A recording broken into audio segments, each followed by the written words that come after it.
The mess hall aboard the UES Defiance buzzed with the usual chatter of off-duty personnel. Located in the heart of humanity's most advanced deep space carrier, the facility served as neutral ground where soldiers, sailors, and specialists from different branches mingled during their rare downtime. The ship had been humanity's flagship for 3 years now, ever since first contact with the hegemony had gone sideways. Staff Sergeant Marcus Rivera sat alone at a corner table, methodically working through his protein ration while reading tactical reports on his tablet. The Army's 82nd Orbital Division had seen heavy action in the past month, and Rivera bore the weight of command like a physical burden. Dark circles shadowed his eyes, and his usually pristine uniform showed the wrinkles of someone who'd been sleeping in ready rooms instead of proper quarters. The automatic doors hissed open, admitting a group of Navy SEALs fresh from their latest insertion mission.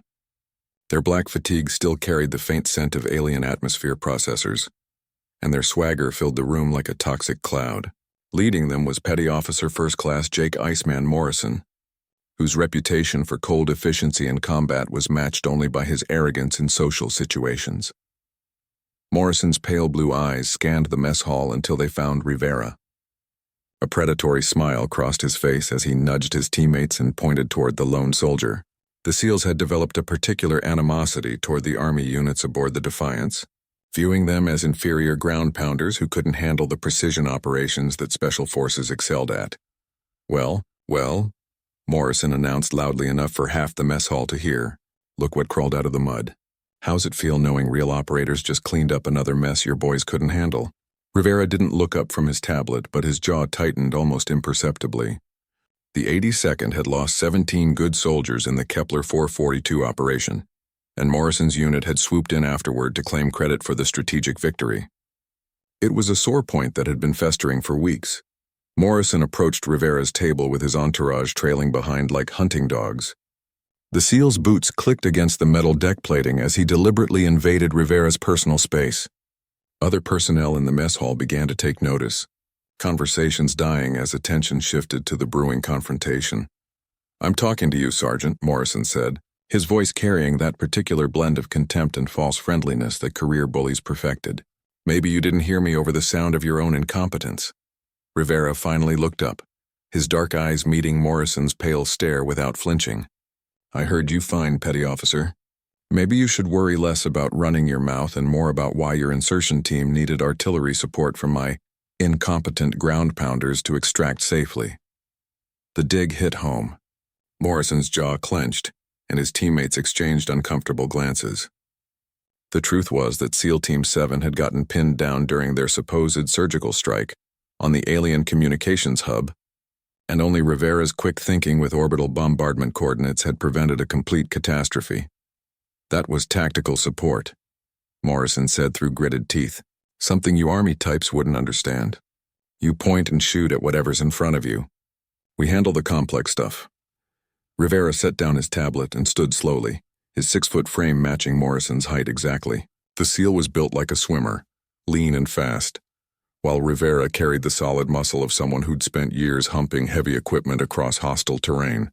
The difference in their builds told the story of their respective specializations. "Complex stuff," Rivera repeated, his voice deadly quiet. "Like getting lost in a ventilation system for 6 hours while alien reinforcements poured in? Or maybe you mean complex like calling for immediate evac when your demo charges failed because someone didn't account for the atmospheric pressure difference?" Morrison's face flushed red. Those failures had been classified, but word traveled fast in the close quarters of a deep space vessel. His reputation for flawless execution had taken serious hits lately, and having an Army grunt throw it in his face in front of half the crew was intolerable. "You want to run your mouth about classified operations?" Morrison stepped closer, close enough that Rivera could smell the artificial peppermint of military-issue breath strips. "Maybe I should remind you what happens when soldiers forget their place." The mess hall had gone completely silent now. Even the kitchen staff had stopped their prep work to watch the confrontation unfold.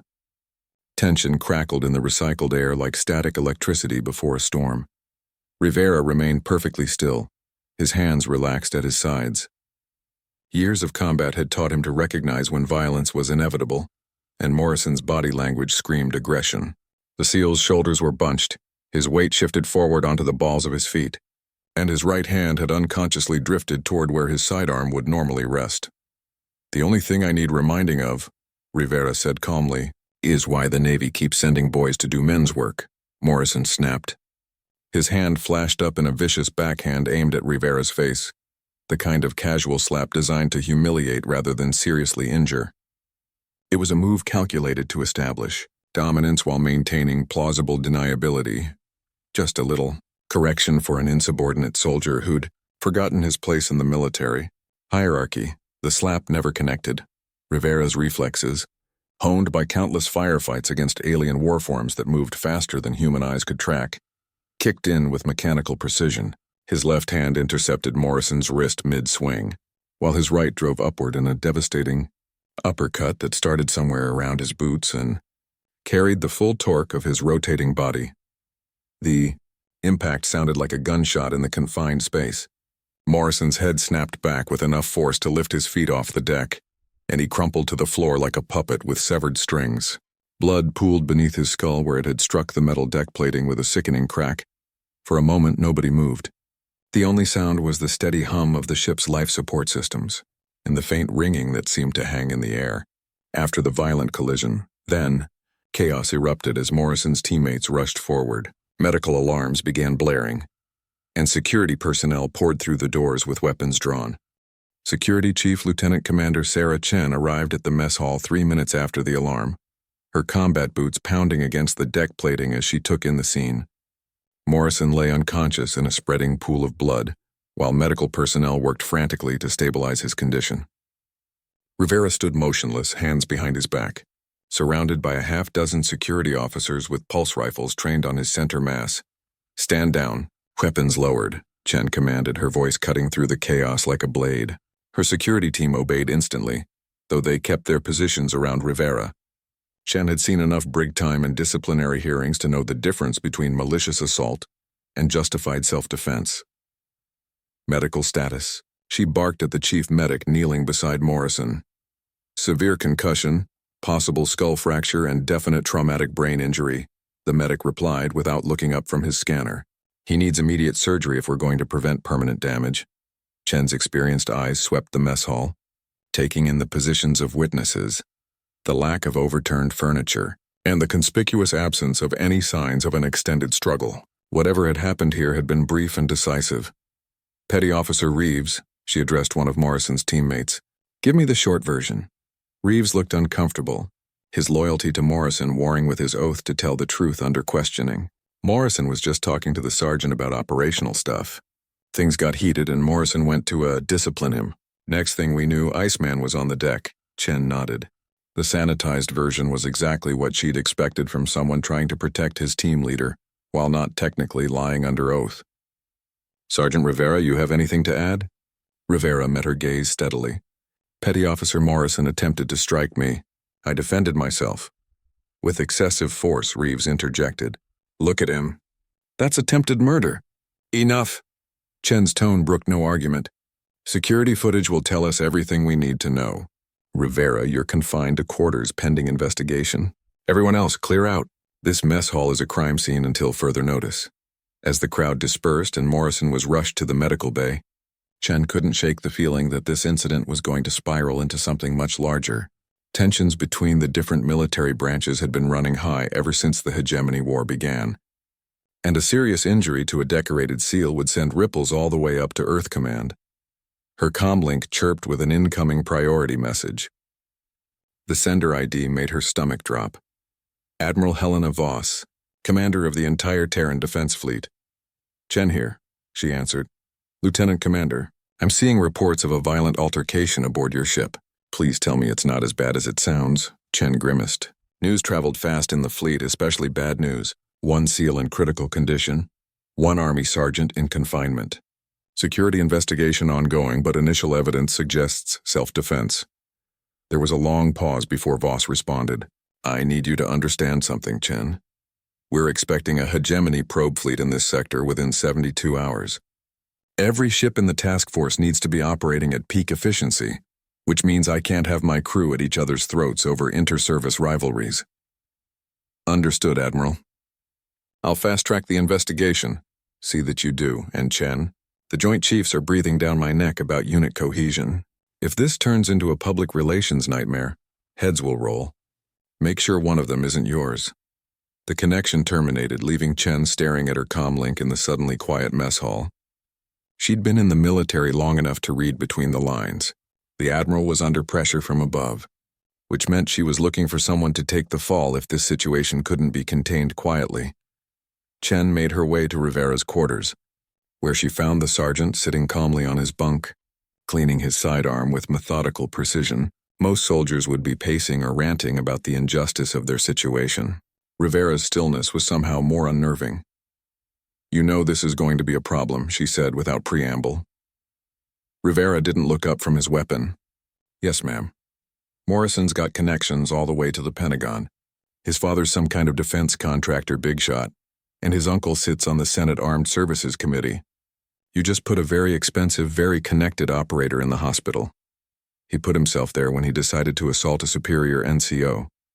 Chen blinked. She'd been so focused on the immediate crisis that she'd overlooked the rank structure. Rivera was a staff sergeant with 12 years of service, while Morrison was a petty officer first-class equivalent to a sergeant. In the Army's hierarchy, Rivera technically outranked him. "You're going to hang your defense on rank technicalities?" Rivera finally looked up, and Chen saw something in his eyes that made her take a step back. It wasn't anger or fear or desperation. It was the cold, calculated look of someone who'd spent years making life-and-death decisions under extreme pressure. "I'm going to hang my defense on the fact that I acted within regulations to defend myself against an unprovoked assault. The security footage will show Morrison throwing the first blow. Everything that happened after that was a direct consequence of his decision to escalate a verbal disagreement into physical violence." Before Chen could respond, her comlink erupted with the harsh klaxon of a general alarm. The automated voice of the ship's AI filled the corridor. "All hands to battle stations. Unknown vessels detected on long-range sensors. Repeat, all hands to battle stations." Chen and Rivera looked at each other for a split second before training took over. Whatever personal drama had been unfolding suddenly became irrelevant in the face of a potential combat situation. "Sergeant, you're confined to quarters until this alert is resolved. With respect." "Ma'am, my men need their squad leader." Chen weighed her options quickly. Rivera was technically under investigation for assault, but he was also one of the most experienced combat NCOs on the ship. If they were about to face the hegemony probe fleet 72 hours ahead of schedule, she needed every qualified soldier at his post. "Fine. But you stay in my sight until this is over, and if Morrison dies while you're out of confinement, the optics are going to be terrible." Rivera holstered his sidearm and stood up. "Morrison's not going to die, Commander. He's too stubborn for that." As they made their way to the bridge, Chen found herself hoping Rivera was right. The last thing humanity needed was internal strife when alien warships were bearing down on them. The bridge of the UES Defiance hummed with controlled urgency as crew members rushed to their stations. Admiral Voss stood at the central command platform, her weathered face illuminated by the blue glow of tactical displays. 3 years of fighting the hegemony had aged her considerably, but her voice remained steady as she issued orders. "Tactical. Give me a sit-rep on those contacts. Lieutenant Torres," the ship's weapons officer, manipulated his console with practiced efficiency. 4 vessels on approach vector, range approximately 2 million kilometers in closing. Configuration matches hegemony destroyer class, but they're running silent. No active scans, no communication attempts. Rivera followed Chen onto the bridge, acutely aware of the stares from crew members who'd already heard about the mess hall incident. He positioned himself near the tactical station where his squad leaders would expect to find him if boarding action became necessary. "Stealth approach," Admiral Voss muttered. "They're trying to get close enough for a surprise attack. Helmsman, evasive maneuvers, pattern Delta 7. Tactical, warm up the main batteries but don't lock on yet. I want to see what their game is." The Defiance's massive frame shuddered slightly as its engines engaged, beginning a complex dance designed to prevent enemy targeting computers from predicting their position. The carrier's escort vessels, 2 destroyers and a heavy cruiser, matched the maneuver seamlessly. Rivera watched the tactical display with professional interest. The approaching hegemony ships were maintaining perfect formation, despite the complex gravitational fields of the system's twin suns. It suggested either highly sophisticated AI control or pilots with reflexes far beyond human capabilities. "Admiral," the communications officer called out, "we're receiving a transmission from the lead vessel.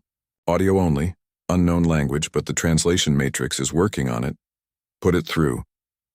The bridge speakers crackled with what sounded like static before resolving into a series of clicking, whistling sounds that gradually became recognizable words as the ship's AI worked its linguistic magic. "Human vessels, you are trespassing in claimed space. Withdraw immediately or face consequences for your—" "Standard territorial challenge," Admiral Voss interrupted. "They're testing our resolve. Open a channel." "Channel open, Admiral." Voss stepped forward, her command presence filling the bridge. "This is Admiral Helena Voss of the Terran Defense Fleet. This system was unoccupied when we arrived and falls under the Colonial Expansion Accords signed by all member species of the Galactic Council. State your claim or withdraw." The response came immediately, suggesting the alien commander had anticipated this exchange. "Admiral Voss, your species' reputation precedes you. I am Fleet Commander HFY of the 3rd Hegemony Battle Group. This system contains resources claimed by right of conquest during the previous galactic cycle. Your colonial accords carry no weight with us." Rivera felt the familiar tightening in his gut that preceded combat. The hegemony didn't negotiate in good faith. They probed for weakness and struck when they found it. The fact that they'd sent 4 destroyers instead of a single patrol craft suggested they were planning something more aggressive than a simple territorial dispute. "Commander," Torres called out, "the alien ships are accelerating. ETA to weapons range in approximately 4 minutes. "Admiral," Rivera said quietly. "Permission to prep my teams for boarding action?" Voss glanced at him, clearly torn between regulations and practical necessity. "Do it, Chen, shadow him." Rivera activated his comm unit. "All squad leaders, this is Rivera. Full combat load, boarding preparation, rally point Charlie in 10 minutes. This is not a drill." The acknowledgments came back instantly from his subordinates, men and women who'd followed him through hell on a dozen different worlds. Whatever political problems he might have with Morrison's assault, his troops trusted him completely. On the tactical display, the 4 alien vessels had spread into an attack formation. Their sleek, organic-looking hulls bristled with weapons ports, and energy readings suggested they were charging their primary systems. "Incoming transmission from Fleet Commander HFY," the communications officer announced. The alien voice filled the bridge again, but this time there was something different in its tone, a note of curiosity that hadn't been there before. "Admiral Voss, our intelligence indicates that one of your warriors recently bested another in single combat. This interests us greatly. The hegemony values strength above all else. Perhaps we can reach an accommodation."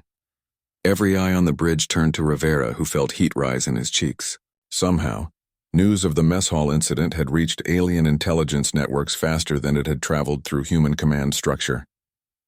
Admiral Voss kept her expression neutral, but Rivera could see the calculations running behind her eyes.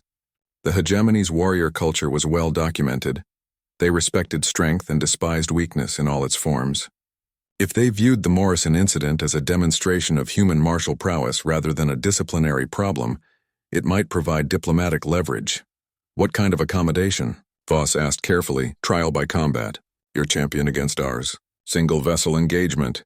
Winner takes the system. It would save considerable bloodshed on both sides." The bridge fell silent except for the steady hum of electronics.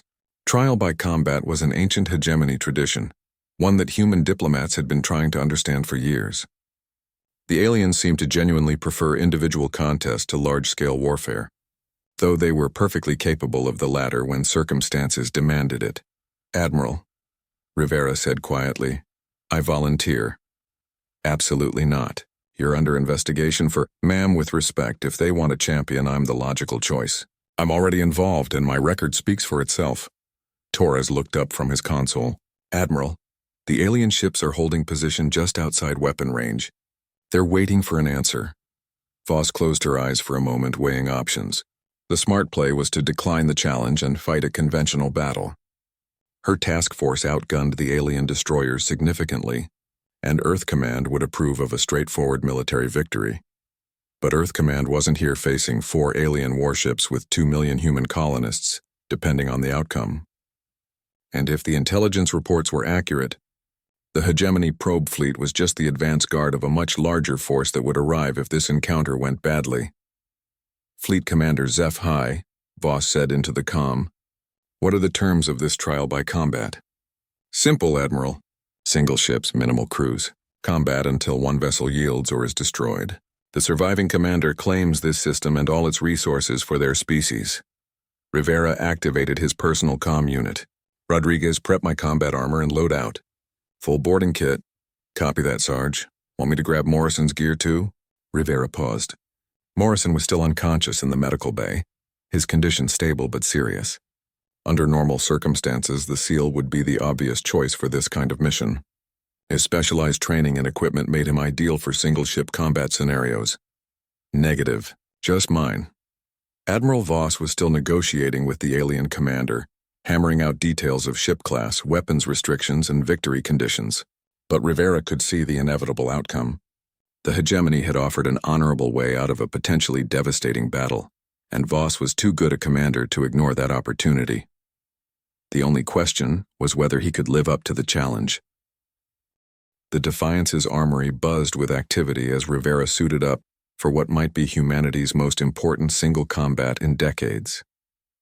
His powered armor, a marvel of human engineering designed for hostile environment operations, responded to his movements with fluid precision. Unlike the sleek Navy gear that Morrison preferred, Rivera's kit was built for durability and versatility rather than speed. "Sergeant," his armor technician, Corporal Martinez said while checking the suit's seals, "I've loaded your favorite toys. 2 pulse rifles, sidearm, demo charges, and enough ammo to fight a small war." Rivera nodded, running through his equipment checklist mentally. The hegemony had agreed to allow personal weapons and equipment, confident that their champion would be similarly equipped. What they probably didn't understand was that human military doctrine emphasized adaptability and overwhelming firepower rather than individual martial prowess. Admiral Voss entered the armory with Chen close behind. The stress lines around her eyes had deepened in the past hour as she wrestled with the implications of what they were about to attempt. "Sergeant, I want to be very clear about something," she began. "You're not just representing the army or this ship. You're representing all of humanity. The hegemony will judge our entire species based on your performance in this trial." "Understood, Admiral. I've been reviewing the intelligence files on their champion. Fleet Commander HFY is sending someone called a Blade Singer. They're equivalent of our special forces. These individuals undergo decades of combat training and biological enhancement. They're faster, stronger, and more durable than baseline members of their species." Rivera absorbed this information without visible reaction. He'd faced enhanced enemies before, including rogue AI constructs and gene-modified human mercenaries. The key was always to avoid fighting on their terms. "What kind of ship will I be using?" "Modified assault shuttle, stripped down for single-pilot operation. It's armed with forward pulse cannons and a limited missile loadout. The engineering team has also installed some unofficial modifications." Chen stepped forward, activating a holographic display that showed the shuttle's technical specifications. "We've added a localized EMP generator, extra armor plating around critical systems, and a proximity mine dispenser. Technically, these additions violate several treaty provisions, but the hegemony didn't specify that we couldn't modify our vessel." Rivera studied the display carefully. The modifications were clever, turning what should have been a straightforward ship-to-ship duel into something more complex. If he could disable the enemy vessel's systems or force them into boarding action, his ground combat experience would become a significant advantage. "Time frame?" 1 hour until the trial begins, Admiral Voss replied. "The engagement zone has been set at 50,000 kilometers from both fleets. Neutral observers from the Galactic Council will monitor the combat to ensure compliance with accepted rules of warfare." Rivera's comlink chirped with an incoming message from the medical bay. Dr. Sarah Kim's voice crackled through the small speaker. "Sergeant, Morrison is awake and requesting to speak with you." Admiral Voss raised an eyebrow. "That's unexpected. You're not obligated to see him." "I'll go," Rivera decided. "Might be important." The medical bay was quiet except for the steady beeping of monitoring equipment. Morrison lay propped up in a hospital bed, his head wrapped in surgical bandages and his face pale from medication. But his eyes were alert and focused when Rivera approached. "Came to gloat?" Morrison asked, his voice slightly slurred from the painkillers. Came because you asked. Morrison studied Rivera's armored form for a long moment. You're really going through with this insane trial by combat thing? Someone has to. Should be me, Morrison said quietly. This is exactly the kind of mission SEALs train for. Single ship infiltration, eliminate high-value target, complete the objective against overwhelming odds. Rivera pulled up a chair beside the bed. Despite their animosity, he respected Morrison's skills as a warrior. You're in no condition to fight. I know that.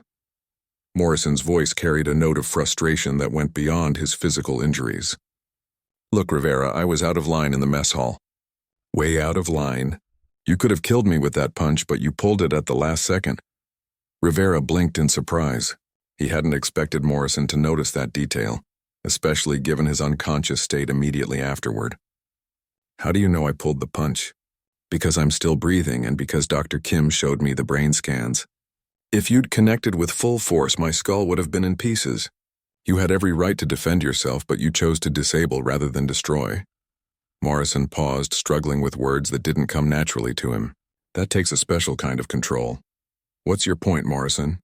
My point is that you're not going into this trial alone.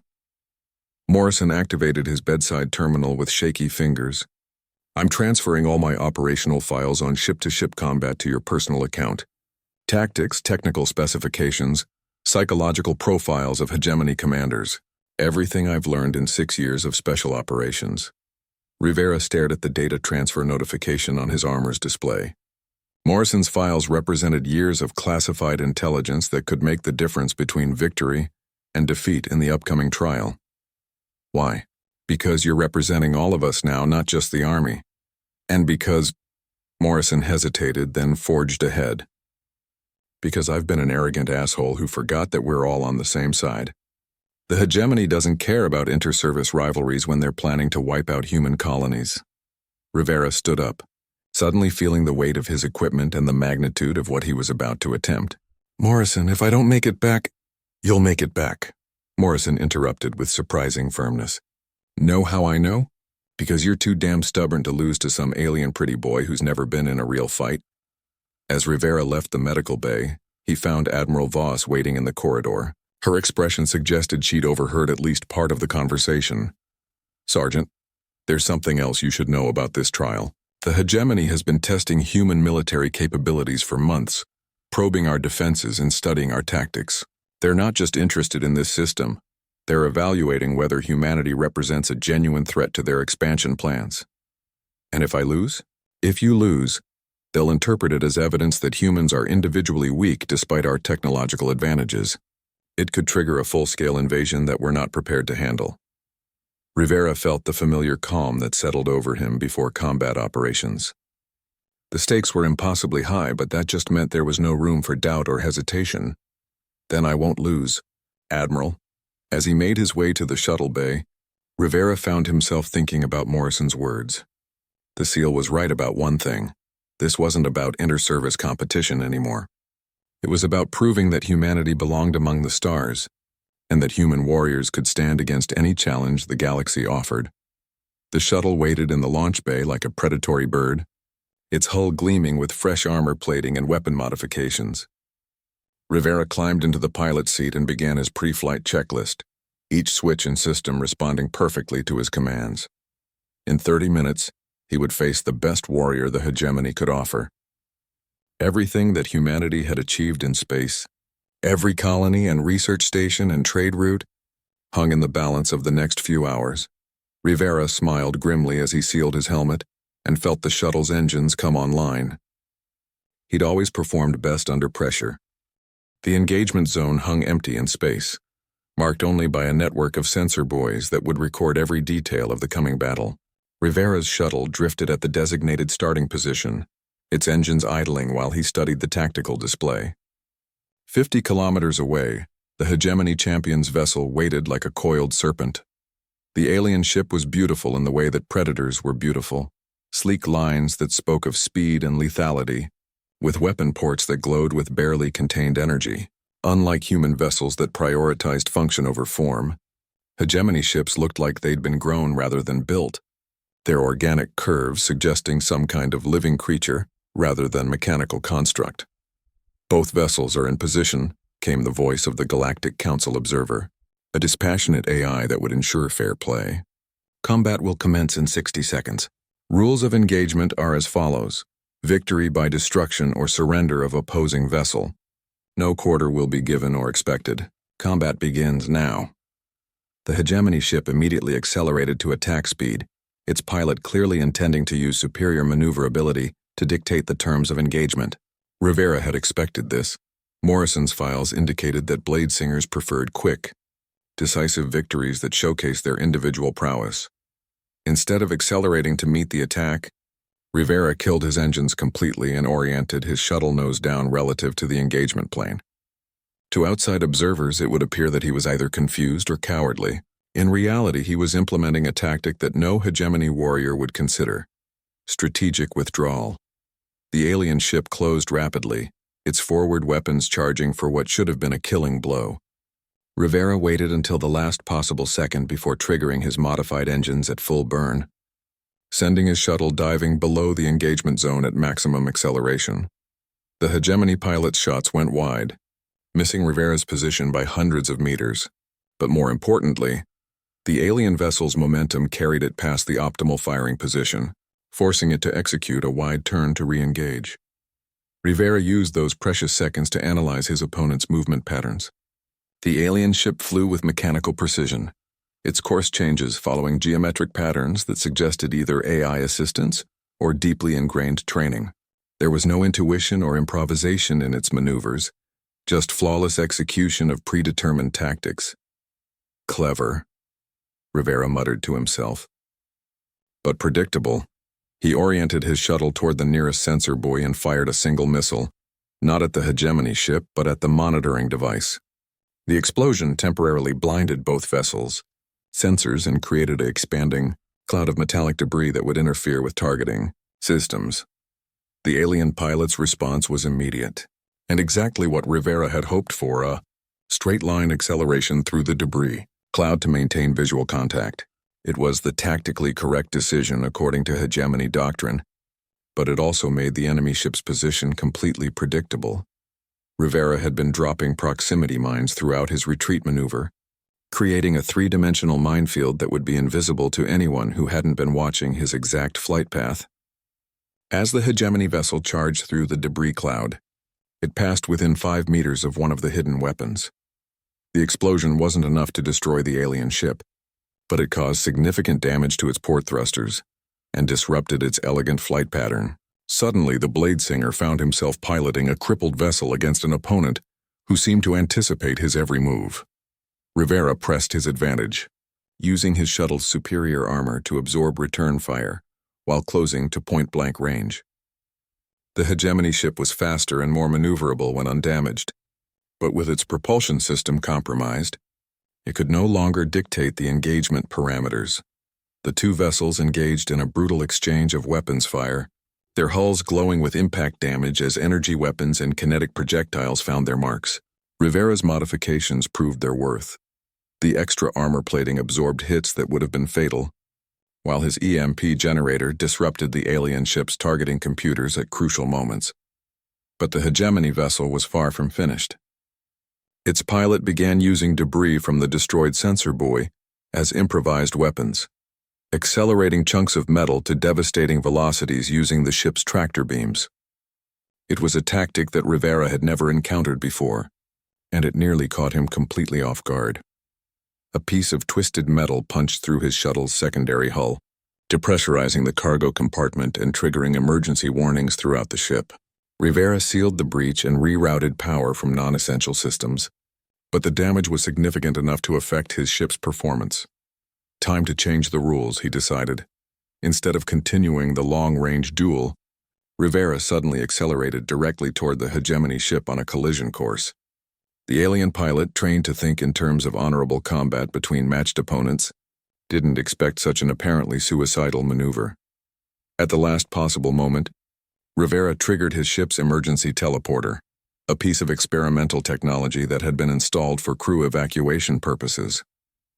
Instead of beaming himself to safety, He used it to transport one of his demolition charges directly onto the enemy vessel's hull.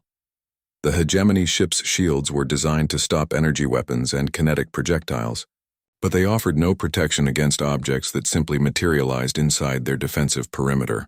The explosion tore a massive hole in the alien vessel's superstructure and sent it tumbling out of control. Rivera's shuttle suffered significant damage from the proximity blast, but its heavily reinforced hull held together. As he struggled to regain control of his damaged systems, he watched the hegemony ship's death spiral through his cracked viewport. Then, just as he was preparing to claim victory, something impossible happened. A figure in powered armor ejected from the alien vessel and used personal maneuvering thrusters to intercept Rivera's shuttle. The Blade Singer was attempting to board his ship for hand-to-hand combat. Rivera had to admire the alien warrior's courage, even as he prepared to repel the boarding attempt. The hegemony champion had turned what should have been his moment of defeat into an opportunity for personal combat, the ultimate expression of their warrior culture. The alien landed on Rivera's hull with magnetic boots and began cutting through the outer airlock with some kind of plasma torch. Warning lights flooded the shuttle's interior as atmospheric pressure began to drop. Rivera sealed his combat armor and grabbed his pulse rifle. Morrison had been right about one thing. This was exactly the kind of close-quarters combat that Special Forces trained for. But Rivera had advantages that no SEAL could match. 12 years of ground combat experience and the absolute certainty that failure meant the death of millions of human civilians. The airlock door exploded inward in a shower of sparks and molten metal. Through the breach came the Blade Singer, and Rivera got his first close look at humanity's challenger. The alien was tall and graceful, with forearms that moved in perfect coordination and skin that seemed to shift color like liquid mercury. Its armor was a work of art, flowing lines that complemented its natural movements rather than restricting them. But it was the creature's eyes that captured Rivera's attention, ancient, intelligent, and completely without fear.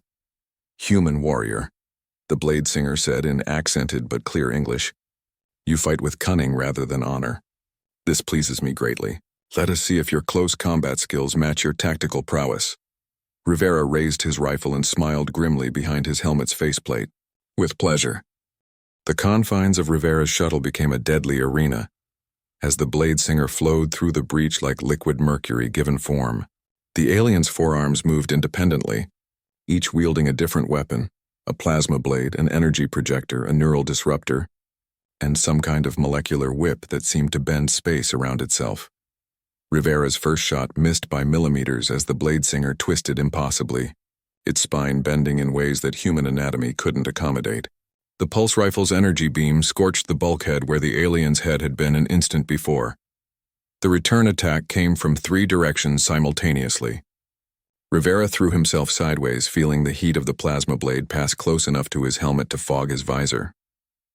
The energy projector's beam struck his shoulder armor, sending feedback through his suit's systems and temporarily numbing his left arm.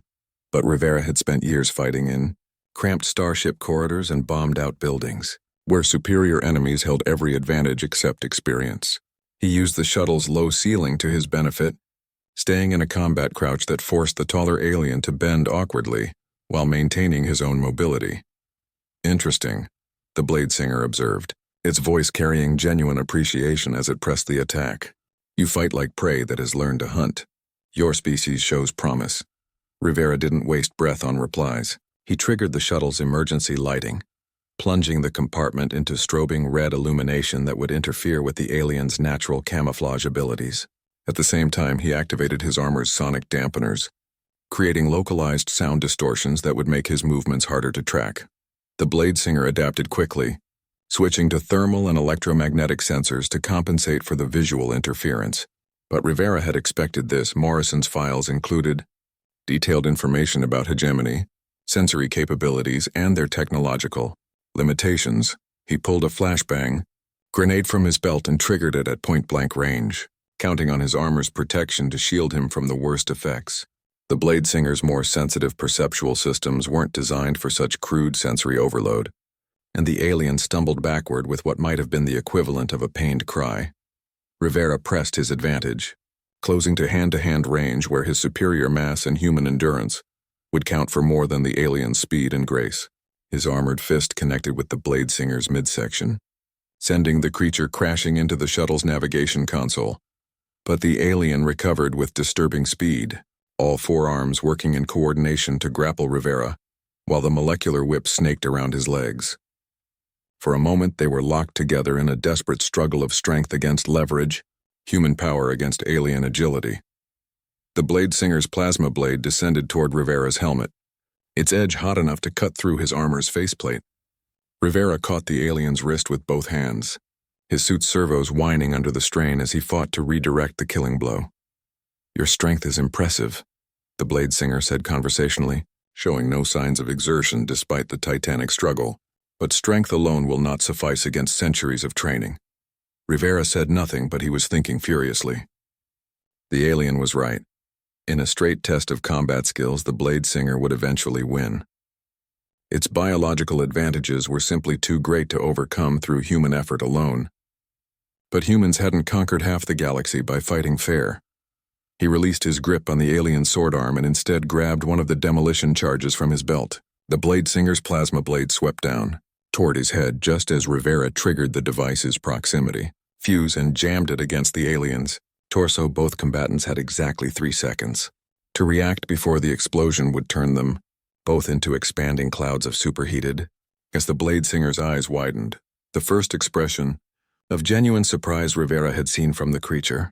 Its forearms moved in perfect coordination, two disengaging from the grapple, while the other two worked frantically to remove the explosive device before it could detonate. Rivera used those critical seconds to activate his armor's emergency teleporter, the same system he'd used to deliver the charge that had crippled the alien vessel. But instead of beaming himself to safety, he programmed it for a micro-jump that would place him on the opposite side of the shuttle compartment. The teleporter's activation created a brief spatial distortion that interfered with the Blade Singer's efforts to disarm the explosive. By the time the alien realized what was happening, Rivera had materialized behind cover with his pulse rifle aimed and ready. The demolition charge detonated with enough force to buckle the shuttle's interior bulkheads. The Blade Singer's armor absorbed most of the blast, but the shockwave sent the creature tumbling across the compartment in a tangle of limbs and weapons. Rivera emerged from cover with his rifle trained on the fallen alien, but the Blade Singer was far from defeated. It rolled smoothly to its feet, shedding damaged armor plates like a snake molting its skin. Underneath, Rivera caught glimpses of silvery scales that seemed to shift and flow like liquid metal. "Remarkable," the alien said, its voice carrying a note of what might have been respect. "You fight without honor, without grace, without any regard for the traditional forms of combat. And yet, you are winning." Rivera kept his rifle aimed at center mass. "Honor doesn't stop bullets." "No," the Blade Singer agreed. "But perhaps that is why your species has progressed so far in such a short time.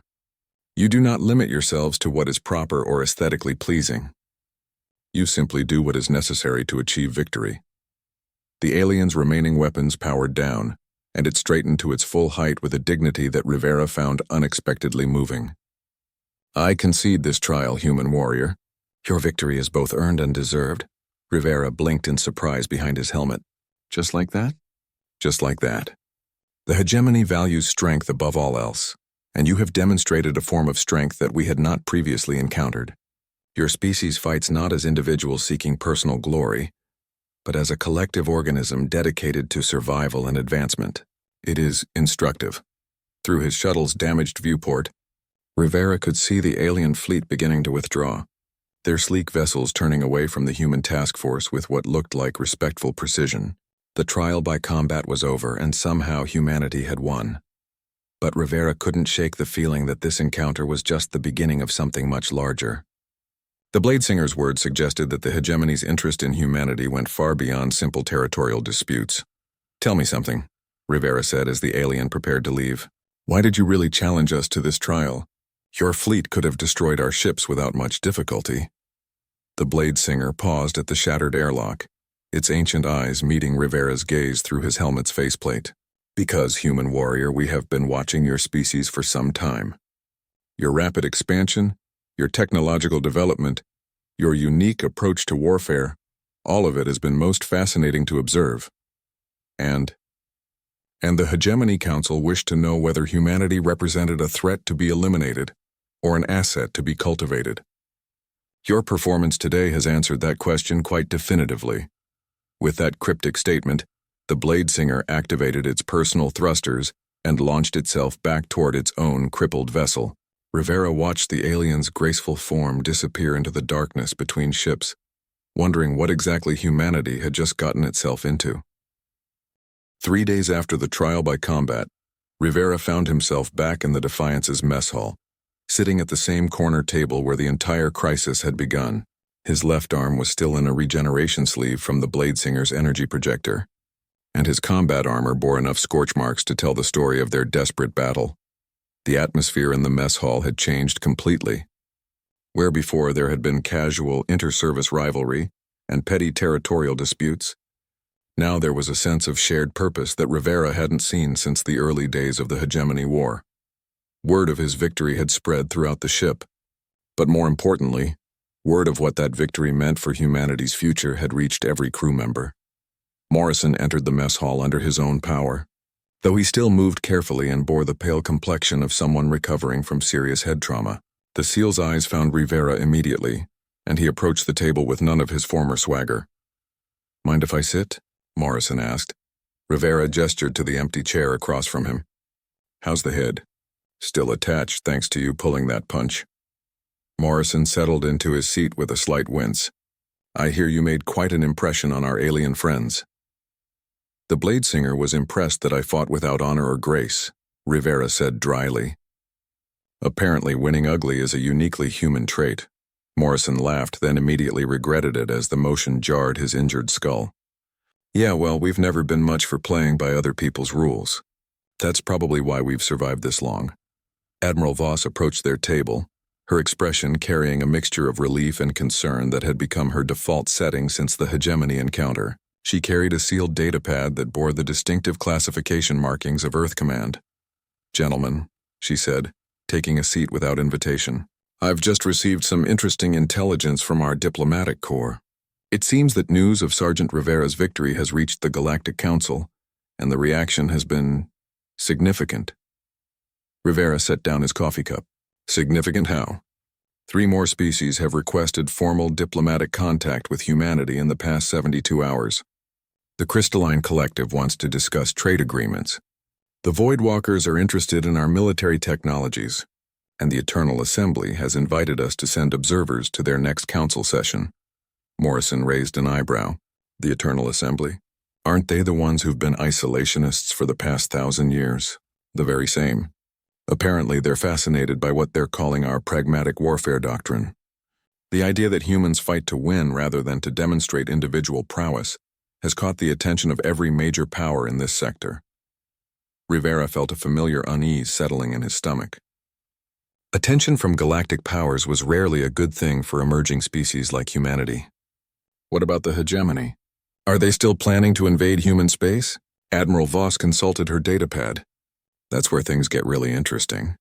Fleet Commander HFY has formally requested a meeting with Earth Command to discuss what he calls strategic cooperation between warrior cultures. The Hegemony Council apparently wants to offer humanity a military alliance." "An alliance?" Morrison looked skeptical. "These are the same aliens who've been trying to conquer human colonies for the past 3 years. According to the intelligence briefing, the Hegemony respects strength above all else. They were testing us to see if we were worthy of their attention. Sergeant Rivera's victory in the trial by combat has convinced them that humans represent a valuable addition to their coalition rather than a threat to be eliminated." Rivera thought about the Blade Singer's words in the aftermath of their battle. The alien had spoken of humanity's collective approach to warfare as something new and potentially valuable. If the Hegemony was willing to treat humans as equals rather than prey, it represented a fundamental shift in the galactic balance of power. "There's something else," Admiral Voss continued. "Earth Command is forming a new joint task force specifically designed to handle first contact situations and interspecies conflicts. They want experienced personnel who understand both human military doctrine and alien psychology." Morrison caught Rivera's eye across the table. "I'm guessing they want us for this task force. Both of you, along with several other personnel from this ship." The incident in the mess hall, the trial by combat, even your reconciliation afterward, all of it has demonstrated the kind of adaptability and professionalism that this new assignment will require. Rivera considered the offer carefully. A joint task force would mean working closely with Morrison and other Special Forces personnel, putting aside the inter-service rivalries that had nearly destroyed both their careers. But it would also mean being at the forefront of humanity's expansion into galactic politics. "What's our mission profile?" he asked. "Diplomatic protection, first contact protocols, and military liaison duties with alien forces. Essentially, you'd be representing humanity to species that judge other cultures based on their military capabilities." Morrison grinned despite his headaches. "So we get to be the scary humans who convince aliens that our species is worth respecting." "Something like that." Admiral Voss stood up, leaving the datapad on the table. "I need an answer by tomorrow morning. Earth Command wants the task force operational within 2 weeks." After the Admiral left, Rivera and Morrison sat in comfortable silence for several minutes, each lost in their own thoughts about the future. The mess hall continued its normal rhythm around them, but Rivera couldn't shake the feeling that everything had changed in ways that none of them fully understood yet. "You know," Morrison said finally, "when I threw that punch 3 days ago, I was just angry about some perceived slight to my unit's reputation. I never imagined it would lead to humanity joining some kind of galactic military alliance." Rivera smiled slightly. "Consequences have a way of spiraling beyond what we expect. The question is whether we're ready to handle the responsibility that comes with being taken seriously by the galaxy's major powers. Only one way to find out." Morrison extended his hand across the table. "Partners?" Rivera shook the offered hand firmly. "Partners." As they left the mess hall together, Rivera caught sight of the main display screen showing the latest intelligence reports from across human space. 3 more hegemony fleets had withdrawn from contested systems, apparently following new orders from their council. The Crystalline Collective had opened formal trade negotiations for the first time in decades. And somewhere in the depths of space, the Eternal Assembly was preparing to acknowledge humanity as a legitimate participant in galactic civilization, all because one soldier had refused to let himself be slapped without consequence. Rivera shook his head at the absurdity of it all, but as he and Morrison made their way to the task force briefing room, he couldn't help but feel that humanity was finally ready to take its place among the stars. They might not fight with honor or grace by alien standards, but they fought to win. And in a galaxy full of ancient powers and deadly threats, sometimes winning ugly was exactly what the situation required. The future stretched ahead of them, full of unknowns and dangers, but also rich with possibilities that no human had dared to imagine just a week before. Rivera looked forward to seeing what humanity could accomplish when the galaxy finally took them seriously. After all, they were just getting started.